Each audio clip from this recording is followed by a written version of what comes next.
이스라엘은 아람과의 두 차례 전쟁에서 승리하게 됩니다.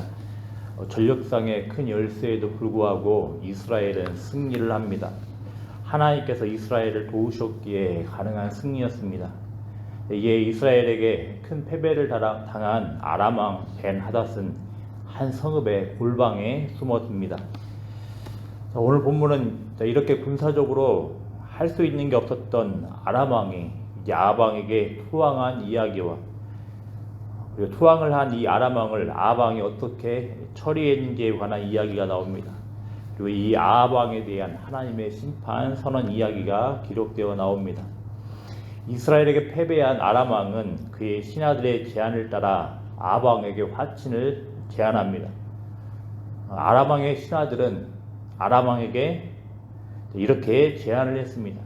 생명을 살리려거든 굵은 배로 허리를 동이고 테두리를 머리에 쓰고 이스라엘의 왕에게 철저하게 굴복적인 모습으로 나아가야 한다고 제안을 했습니다. 굵은 배로 허리를 동인다라는 것은 일종의 참회를 가리킵니다. 또 테두리를 머리에 쓰는 것은 복종을 뜻합니다. 자, 아람 왕의 이런 뜻을 가지고서 아람 왕의 신하들은 아합 왕에게 나아갔습니다. 그리고 내 생명을 살려 주옵소서라는 아람 왕의 뜻을 전합니다. 과연 이런 아람 왕의 요청이 받아들여졌겠습니까? 아합 왕은 아람 왕의 투항을 받아들입니다. 요청을 받아들입니다. 선뜻 이해하기 힘들 만큼의 표현을 사용하면서 아람 왕의 요청을 받아들입니다. 아합 왕은 생명을 살려달라고 요청한 아람 왕을 향하여 그는 내 형제이다 라고 말을 합니다. 아합 왕의 이런 태도를 어떻게 이해할 수 있겠습니까? 아람 왕은 바로 얼마 전까지만 해도 두 번씩이나 아합 왕과 이스라엘을 절망적으로 만들었던 대적입니다. 그런데 아합 왕은 이런 아람 왕의 지금 투항을 받아주고 있습니다.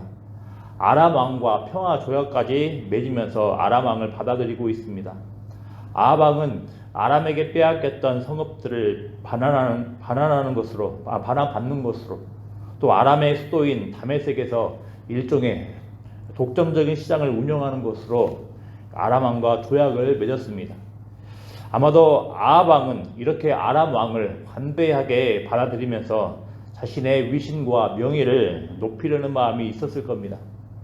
또 조약을 맺음으로 어떤 실질적인 정치적, 경제적 이득을 고려했을 수도 있습니다. 그런데 아수르라는 공동의 적을 앞에 두고 저 아람과 조약을 맺어서 함께 대치하고 싶은 마음도 있었을 겁니다. 실제로 이후의 역사를 보면 아람과 북이스라엘이 공동으로 연합하여서 아수르에 대항하는 모습을 보이긴 합니다. 그렇지만 이렇게 아람 왕을 받아들이는 모습은 하나님의 뜻을 대적하는 행위입니다. 아합 왕은 자신의 위신과 명예는 생각하면서 하나님의 명예는 전혀 고려하지 않고 있습니다. 기억을 하시겠지만 아람 왕은 얼마 전에 하나님을 향하여 기껏해야 작은 나라의 신 정도로만 생각을 했습니다. 아람 왕은 하나님을 평지에서는 별로 힘을 못 쓰는 산지의 신 정도로만 생각을 했습니다. 그렇지만 하나님께서는 모든 곳에서 능력을 발휘하시는 전쟁의 신이심을 드러내셨습니다. 하지만 아합 왕은 어떻습니까? 이런 하나님의 명예를 격화시킨 아람 왕을 혼자의 판단으로 받아들이고 있으며 평화 조약까지 맺고 있습니다. 분명 승리를 주신 분은 하나님이신데 마치 자신이 전쟁의 승리에 결정적인 기여를 한 자처럼 아람 왕을 대하고 있습니다. 더구나 아람 왕은 하나님께서 아합 왕에게 내어준 자입니다. 42절 말씀에 따르면 아람 왕은 하나님께서 멸하기로 작정하신 자입니다. 그런데 아합 왕은 스스로의 판단으로 결국 하나님을 모욕하고 있는 셈인 겁니다.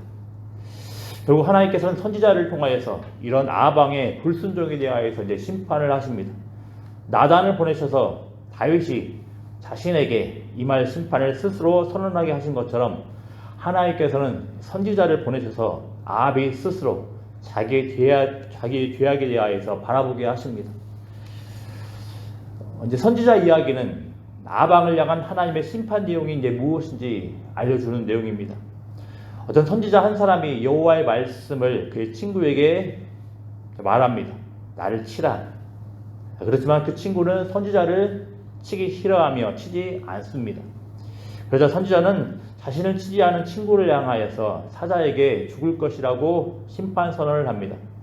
그리고 이 예언대로 선지자를 치지 아니한 친구는 사자를 만나 죽임당합니다. 이어서 이 선지자는 또 다른 사람을 만나 동일한 요청을 합니다. 나를 치라. 그래서 이 사람은 이 선지자를 치게 됩니다. 그것들로 상하도록 말입니다. 사실 이 선지자가 누구에게 자신을 치도록 요청하는 이야기는 되게 지금 이상한 이야기처럼 보입니다. 그래서 앞서 언급드린 대로 이 이야기는 아방의 불순종을 꾸짖고 불순종에 대한 심판을 선언하기 위한 일종의 행동 언어입니다. 하나님께서 아람 왕을 아방에게 내어주셨으니 아방은 하나님의 뜻을 따라 아람 왕의 투항을 받아서는 안 되었고 조약을 맺어서도 안 되었습니다. 그렇지만 아방은 하나님의 말씀에 불순종했습니다. 선지자 이야기는 바로 이런 상황을 염두에 두고 아방의 불순종을 폭로하는 일종의 상징 언어인 겁니다.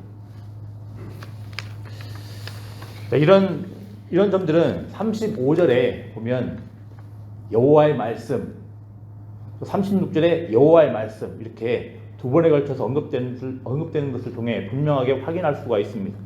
즉 선지자가 지금 하는 말은 이상한 말이 아니라 단순한 선지자의 말도 아니고 선지자를 통해 지금 여호와의 말씀이 전해지고 있는 것입니다. 이렇게 여호와의 말씀에 대한 순종은 굉장히 중요한 겁니다. 그렇지만 아방은 또 이스라엘 백성들은 완악하여 말씀을 듣지도 않고 순종하지도 않습니다. 따라서 하나님께서는 이렇게 이상한 방식으로 극적인 방식으로 말씀 순종의 중요성을 강조하시는 겁니다. 비슷한 맥락에서 때로 하나님께서는 완악하고 미련한 우리들을 고려하여서 이 정상적인 방법을 동원하여 말씀을 주실 때도 있습니다.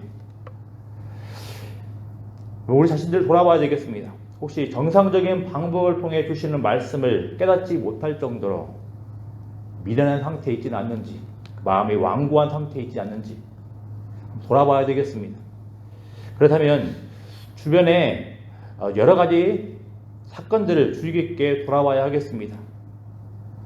혹시 하나님께서 완고하고 미련한 우리에게 주시는 말씀일 수도 있다는 것을 우리는 돌아볼 수 있어야 되겠습니다. 미련하고 완고하고 완악하기에 정상적인 방법으로 주시는 말씀을 깨닫지 못하기에 하나님께서 비정상적인 방법으로 주시는 경우도 있을 수 있음을 고려를 하면서 혹여 우리가 그런 하나님의 말씀을 온전히 깨닫지 못할 정도에 있다면 주변의 상황들을 바라보면서 주변의 사건들을 바라보면서 그것들을 엄중하게 주의 깊게 돌아볼 필요가 있겠습니다. 이 두들겨 맞은 상처를 붕대로 감은 선지자가 이제 아방에게 나와서 말을 합니다. 저는 전쟁터에서 부상을 입은 병사인데 포로 한 명을 놓치고 말았습니다. 은 한 달란트를 이제 벌금으로 물든지 목숨으로 갚아야 하는데 마련하기 불가능한 X라고 이렇게 이 선지자는 이야기를 합니다. 아마도 이 선지자는 아방에게 기대되는 역할을 생각을 하면서 판단을 구하러 온 것으로 보입니다. 또 왕은 백성들의 어떤 재판, 일종의 판단, 중요한 판단을 해주는 역할들을 보통 하곤 했습니다. 그래서 이 선지자는 아방에게 이런 역할들을 생각을 하면서 판단을 구하러 온 것으로 보입니다.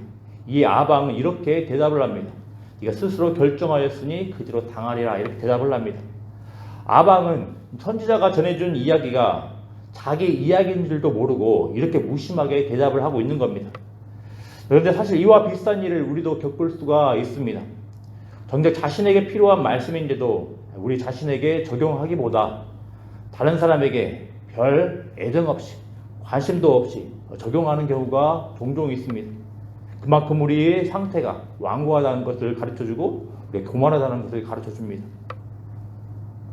완악하고 완고하다는 것은 그 말씀의 적용이 나를 향하지 않고 남들을 향한다는 것을 가르쳐줍니다. 교만하게, 미련하게, 완고하게 그 말씀의 적용이 우리를 향하지 않도록 늘 튕겨내는 겁니다. 다른 사람들을 바라보면서 늘 바른 사람들 비판하면서 그 말씀을 적용을 하는 겁니다. 먼저 우리는 내 눈에 들보를 볼 줄 알아야 되겠습니다. 먼저 하나님의 말씀을 우리 자신에게 늘 적용하는 은혜가 있어야 하겠습니다. 그 말씀을 가지고서 늘 다른 사람들 향하여서 애정 없이 관심 없이 적용하기보다 먼저 냉정하게 우리 객관적으로 우리 자신에게 적용을 할 수 있어야 하겠습니다. 아합의 판결 대답을 듣고 이제 선지자는 자신의 정체를 드러내고 아합이 하나님의 명령을 어기고 벤하닷을 살려준 것에 대해서 책망을 합니다. 42절은 최종 하나님의 말씀인 겁니다. 선지자는 아합의 생명이 벤하닷의 생명을 대신할 것이며 아합의 백성이 벤하닷의 백성을 대신하여 심판을 받을 것이라고 예언합니다. 이제 아합 왕은 이 말씀을 따라서 심판을 받게 될 것입니다. 특별히 여기서 눈여겨봐야 될 것은 이 42절에 보면 여호와의 말씀에 내가 멸하기로 작정한 사람을 내 손으로 놓았은즉 그럽니다. 여기서 멸하다라는 표현은 앞에서 말씀드렸듯이 진멸입니다. 하나님께 온전히 예어드리는 겁니다. 그래서 이것은 하나님의 목숨이기에 하나님께 주어진 것이기에 아합 왕은 아람 왕에 대하여서 분명히 말씀에 순종하여서 분명히 죽이는 것이 마땅했습니다. 이 표현은 잘 아시겠지만 여호수아가 이스라엘 땅을 정복을 하면서 가나안 땅을 정복을 하면서 맞닥뜨렸던 아간에게 해당되는 말씀입니다. 그렇지만 아합 왕은 이 하나님의 말씀, 곧 하나님께 이 아람 왕의 목숨이 있다는 것을 듣지 못하고 주에게 듣지 못하고 아람 왕의 목숨을 처단하지 죽이지 못하는 모습을 보이고 있습니다. 이렇게 아합 왕은 하나님의 말씀 앞에서 끊임없이 불순종하는 모습을 보이고 있는 겁니다. 그래서 여기서 눈여겨봐야 할 것은 아합 왕의 태도입니다. 아합은 이 말씀을 듣고 근심하며 궁으로 돌아갔다고 이야기를 합니다. 마음이 상하여 화를 내며 궁으로 돌아갔다고 이야기를 합니다. 근데 이 아합 왕의 태도가 바람직하겠습니까? 아합 왕이 보여야 했던 반응은 화를 내는 것이 아니라 하나님께 회개하는 겁니다. 우리 개역개정 성경, 우리 성경은 단순히 왕이 근심하고 답답하여 돌아갔다고 이야기를 하지만 사실 정밀하게 보면, 정직하게 바라보면 마음이 상하여 화를 내며 돌아간 겁니다. 지금 아합 왕은 분명히 자신이 해야 될 바에는 하지 못한 것에 대하여서 하나님의 말씀이 주어졌음에도 불구하고 이에 대하여서 언제 자기 자신을 돌이키기보다는 하나님께 화를 내는 모습을 보이고 있습니다. 비슷한 맥락에 우리에게도 말씀이 주어집니다. 근데 말씀들이 우리에게 항상 은혜롭고 우리의 마음을 좋게 하고 기분 좋게 하고 마음을 따뜻하게 하면 좋겠는데 때로 그 말씀이 우리 마음을 아프게 하고 힘들게 하는 경우가 종종 있을 수 있습니다. 근데 이때 우리의 반응은 어떠해야 되겠습니까? 혹시 못마땅해하며 불쾌하며 화를 내며 짜증내고 있는지 돌아봐야 되겠습니다. 혹시 이런 마음을 품고 있다면 그만큼 우리의 마음에 문제가 있다는 겁니다. 아합 왕의 모습만큼은 아니겠지만 필시 정상적인 모습은 아니라는 것을 보여주는 겁니다. 자, 우리는 이 모습을 바라보면서 하나님께 부드러운 마음을 주시도록 기도해야 하겠습니다. 하나님의 말씀이 주어졌을 때 때로 우리의 마음을 아프게 하고 힘들게 하는 경우도 있지만 이조차도 하나님의 말씀임을 알고서 겸손하게 그 말씀을 받아들일 수 있도록 우리 유익을 위한 말씀으로 받아들일 수 있도록 우리가 기도해야 할 수 있어야 되겠습니다. 그리고 더 나아가서 이 말씀 앞에서 주 하나님께로 돌이키는 은혜가 있어야 하겠습니다. 기도하겠습니다. 아버지 하나님 우리 자신의 모습들을 돌아볼 수 있도록 은혜 더하여 주시길 소망합니다. 아버지 하나님 혹이라도 우리의 모습이 아합 왕의 모습을 따라가고 있지 않은지 돌아볼 수 있도록 은혜 더하여 주시길 소망합니다. 우리의 모습이 교만하며 완악하며 완고하고 미련하여서 하나님의 말씀이 주어짐에 있음에도 불구하고 계속해서 불순종함으로 일관하고 있는지 돌아볼 수 있도록 은혜 더하여 주시옵시고, 이 하나님의 말씀 앞에서 혹여라도 우리의 마음이 여러 불편하고 오만당한 마음이 있다 할지라도 부드러운 마음으로 받을 수 있는 복된 은혜로운 말씀이 될 수 있도록 은혜 더하여 주시길 소망합니다. 더불어 아버지 하나님 간절히 원하고 바라옵기는 이 모든 과정 가운데 가장 중요한 것, 하나님 말씀의 순종함이 무엇보다 중요함을 우리가 되새길 수 있도록 은혜 더하여 주시길 소망합니다. 하나님, 순종과 불순종 사이에서 늘 순종을 선택해 나아갈 수 있는 복된 주의 백성들 될 수 있도록 은혜 더하여 주시길 소망합니다. 더불어 아버지 하나님, 우리가 하나님 말씀을 듣지 못한 상황 가운데 있을 때 하나님께서 우리를 사랑하셔서 여러 가지 사건과 환경과 행동들을 통하여서 우리에게 말씀을 주실 때에도 하나님께 우리에게 은혜를 다해 주셔서 그 말씀을 깨닫게 하시고 그 말씀 앞에 귀한 순종이 열며 나아갈 수 있는 복된 은혜 있을 수 있도록 은혜 다해 주시옵소서. 감사드리며 예수님의 이름으로 기도드리옵나이다. 아멘.